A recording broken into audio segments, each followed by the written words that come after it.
Ayan o, may marinig ka agad na tunog o. Ayan, nakapower na siya. Pakinggan nyo. Pa? Dalawa. Hindi lang ito, hindi pati ito. Akala mo may FM. Welcome to my vlog. Ayun, for today's video, eto, meron na namang dayo tayong gagawin.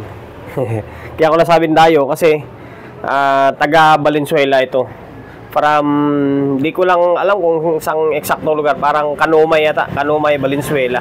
Marami na rin ako naging customer dyan sa may Kanumay. Shoutout sa inyo. Shoutout sa mga taga Kanumay. Yun, bali Alto na TX15. Yan, active speaker. Bali isang piraso lang ito. Ang issue nito, kaya dinala to dito sa akin, is meron siyang ugong, or parang alam mo yung nakakasagap siya ng FM. Yan, ito yung front view niya, ito yung back panel.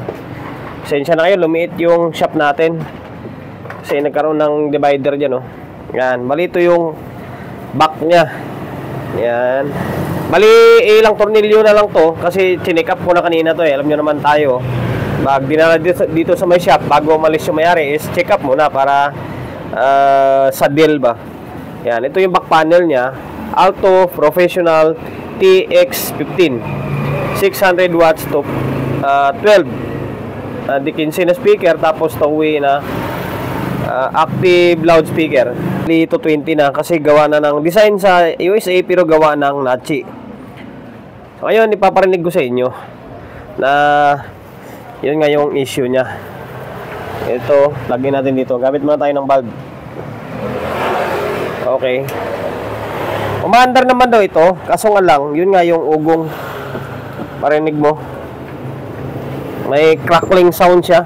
Yung tanggal ko na yung tornilyo. Ito yung laman loob niya kasi naka active speaker ito, class D.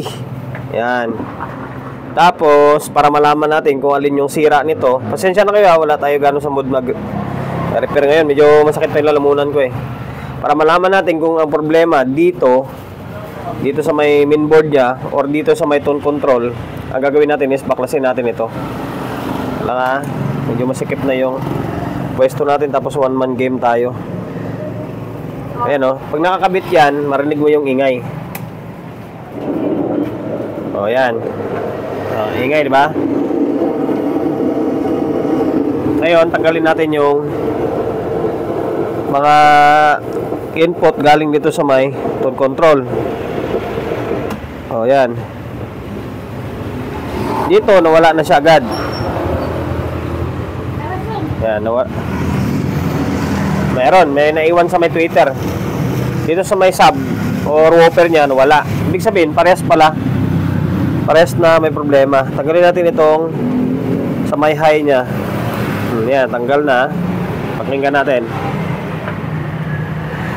O, wala, tumahimik. Ibig sabihin ang problema dito. Yan, dito.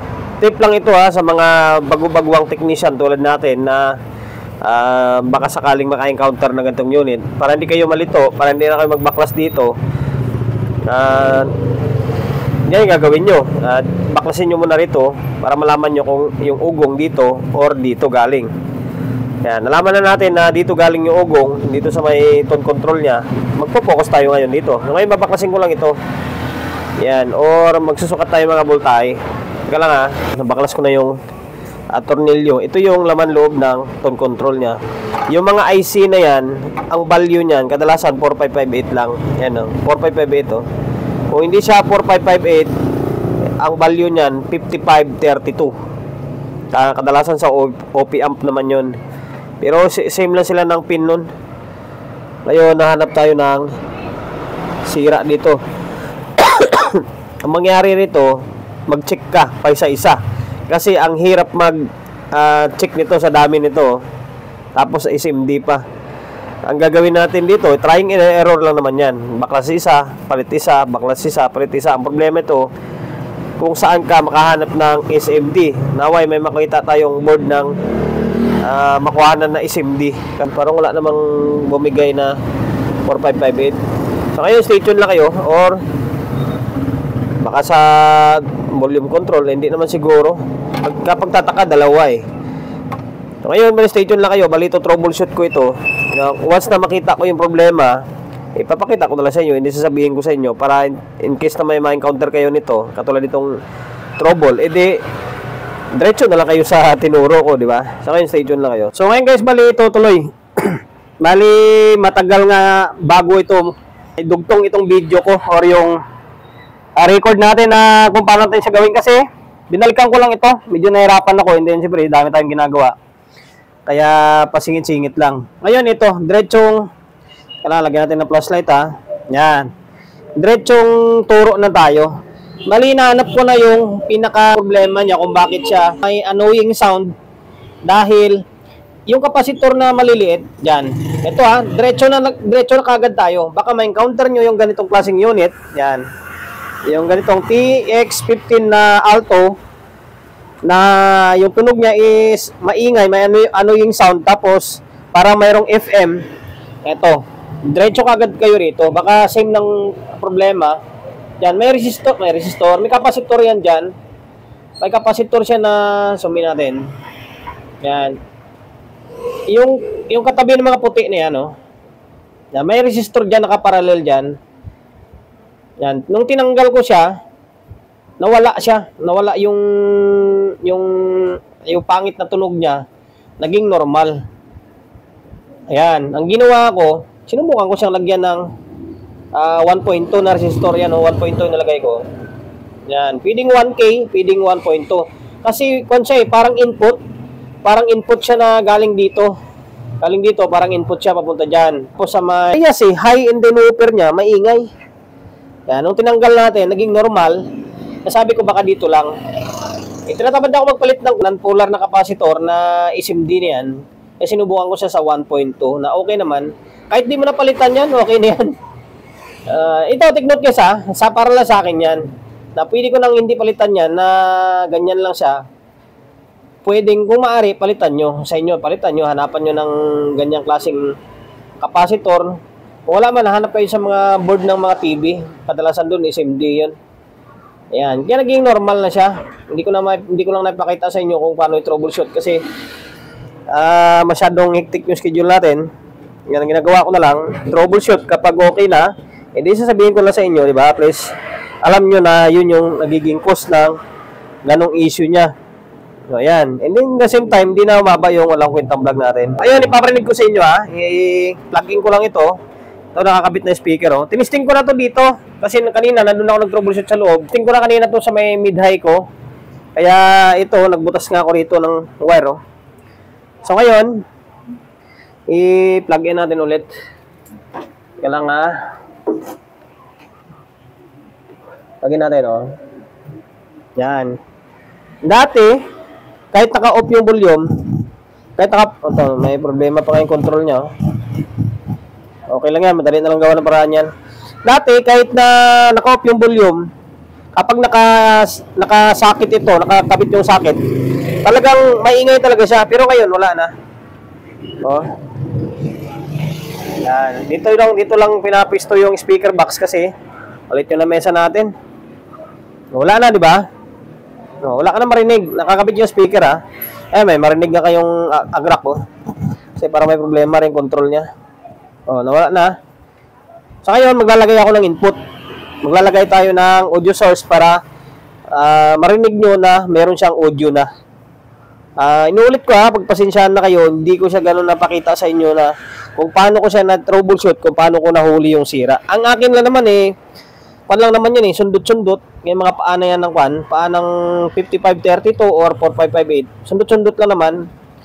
Tapos, kung saan galing yung audio, pwede kayong magbaklas yan. Pwede nga kayong magbaklas pa isa-isa. Kaso lang, nakakatamad. Dahil, kailangan dyan, meron kang, yung tawag yan, yung hot air or matulis na panghinang para mabaklas mo pa isa-isa yan. Kaya, pwede naman yan kung gusto nyo, mag-buzzer mode kayo. Yung tester nyo, may buzzer mode. Buzzer mode nyo kung may short na mga kapasitor. Minsan kasi nasisira yan. Pero, wala akong nakitang short. Ang ginawa ko na lang, subok-subok na lang kapag dyan kasi, pag sinakalabit ko siya dito, may audio, magkatabi lang sila niyan. Ginakalabit ko siya. Pag dito sa may kabila, meron. Sa kabila, wala. Tapos, nung tinanggal ko, yun, nawala yung pangit na tunog. Sabi ko, dito lang to. Kaya wala pa ako pamalit. Ayun lang muna. Kahit na yan na, hindi ko na tatanggalin yan eh. Okay na yan. O yan o, may power na siya o. Wala nang pangit na tunog. So ngayon, lagay tayo ng audio source. Atin lang, at least na ibahagi natin kung saan banda yung sira. Diba? Malay natin, maka-encounter kayo ng ganitong unit. Teka lang, kabit na tayo ng audio source natin. Ito, nakapili na tayo yung music. Bahala na kung anong kakalabasan ng tunog dyan. Ito sa may storage natin. Ngayon, play natin to. Oh, mandar na siya agad oh.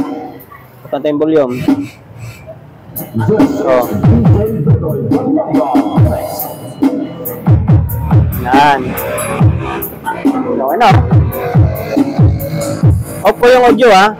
Oh.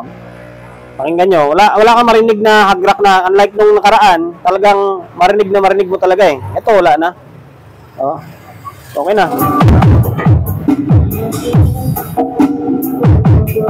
Sana malakas pala ito.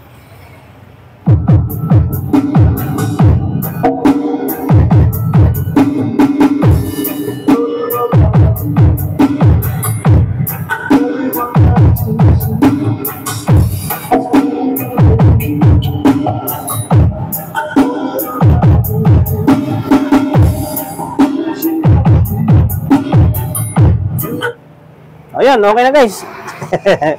Ito yung module nyo. Ayan.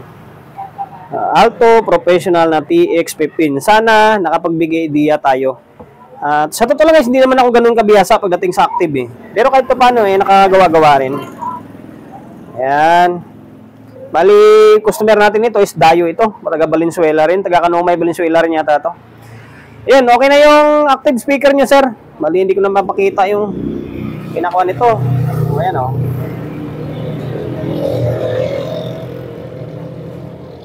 Yung issue is annoying sound na merong akala mo, may ipis na may kumakalabit, yung pangit, umahagrak na hindi mo maintindihan, tapos para may halong FM. Yun yung naging cause ng issue niya. Yan lang. Hindi ko na papalitan yan. Yan na yan. Babalik ko lang to dito sa may pinaka-panel niya, tapos dito sa alpak na. Ayun, sana nakapagbigay idea ako kahit sa ganitong kapiranggot lang na estilo ba. Kasi hindi ko nga naipakita sa inyo yung pag-troubleshoot ko. Pero kahit pa paano, ibigay ko naman sa inyo kung saan siya banda and then kung ano yung pinalit ko. Ayun, kahit resistor na yan, pwede na yan kasi sa signal lang naman yan eh. Parang alam mo yung capacitor na 10 UF or 4.7 na 50 volts para sa audio input. Ganon din yan. Parang pares lang sila. Yan, sa akin lang, diretso ko na lang 1K. Okay na yan. Yun, maraming salamat sa pagkakatiwala mo ng unit mo rito sa akin, sir, ha. Then, promotion, bago tayo magtapos siyempre, shop natin, always on the go na 24/7. Number 41, Don Julio, Gregorio Street, sa OU Road, sa OU, Quezon City.